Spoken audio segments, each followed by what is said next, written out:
আগামী বছরের ৩১ জানুয়ারি থেকে ২ ফেব্রুয়ারি পর্যন্ত বিশ্ব ইজতেমার প্রথম পর্ব এবং ৭ থেকে ৯ ফেব্রুয়ারি দ্বিতীয় পর্ব অনুষ্ঠিত হওয়ার কথা রয়েছে।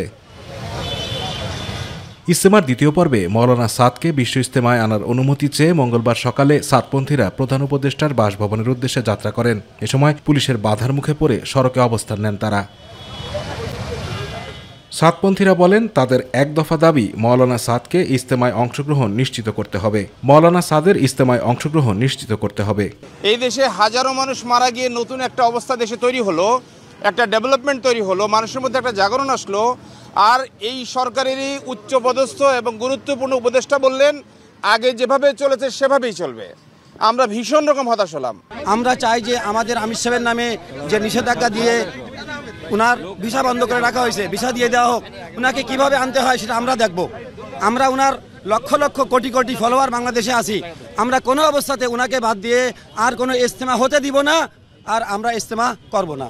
পরে সকাল 9:30টার দিকে প্রধান উপদেষ্টার প্রেস সচিবের আমন্ত্রণে তবলিগ জামাতের 9 সদস্যের একটি প্রতিনিধি দল যমুনার সামনে যান এবং সেখানেই প্রধান উপদেষ্টার প্রেস সচিবের কাছে প্রধান উপদেষ্টা বরাবর স্মারকলিপি প্রদান করেন। আমরা আশা করছি যে ওনারা যে সমাবেশ করছেন সেটা সমাবেশটা খুব দ্রুতই শেষ হবে। হওয়ার পরে এখানে যে ট্রাফিক ব্যবস্থা এটা আবার নর্মাল হবে। এরপর বেলা 11:20 নাগাদ সাদপন্থীরা কাকরাইল মসজিদের সামনে ও প্রধান বিচারপতির বাসভবনের সামনে সড়কের অবস্থান ছেড়ে দেন। মওলানা সাদের বক্তব্য নিয়ে 2018 সালে তবলিগ জামাতের ভেতর তীব্র বিভাজন তৈরি হয়। তার কিছু বক্তব্যকে শরীয়ত বিরোধী ও ইসলামের মূলনীতি পরিপন্থী বলে দাবি করেন তবলিগ জামাতের একটি অংশ।